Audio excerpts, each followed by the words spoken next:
ఇక PC Ghosh commission నివేదికను కొట్టేయండి అని చెప్పేసి స్మితా సబర్వాల్ చెప్తా ఉన్నది. సీనియర్ ఐఏఎస్ అధికారి స్మితా సబర్వాల్ తెలంగాణ హైకోర్టును ఆశ్రయించారట. కాళేశ్వరం అంశంపై పీసీ ఘోష్ కమిషన్ ఇచ్చిన నివేదికను హైకోర్టులో ఆమె సవాల్ చేశారంట.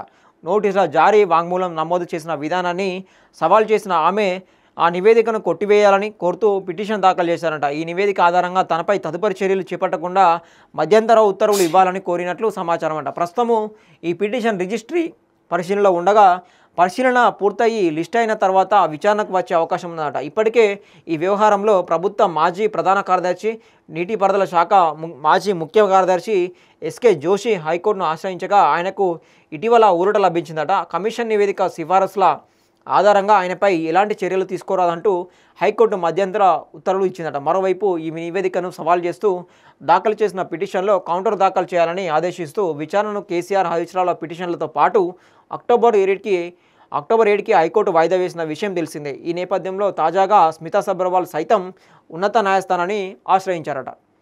సో కాళేశ్వరం కమిషన్లో అందరికీ నోటీసులు ఇచ్చిన సంగతి తెలిసిందే. దాంట్లో విచారణలు కూడా ఆదేశించడం కూడా జరిగింది. సో దాంట్లో భాగంగానే మాజీ ప్రభుత్వ ప్రధాన కార్యదర్శి ఎస్కే జోషి ఎవరైతే ఉన్నారో తను నోటీసు ఇచ్చిన తర్వాత హైకోర్టు కూడా వెళ్ళడం జరిగింది. దాన్ని బట్టి హైకోర్టు తనకి మధ్యంతర ఉత్తర్వులు కూడా జారీ చేయడం జరిగింది.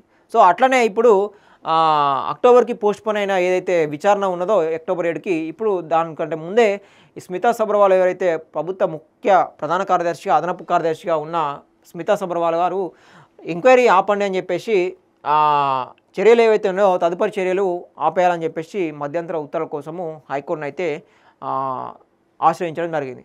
సో దాని మీద మరి కోర్టు ఏం స్పందిస్తుందో కూడా మళ్ళీ వెయిట్ చేయాలి.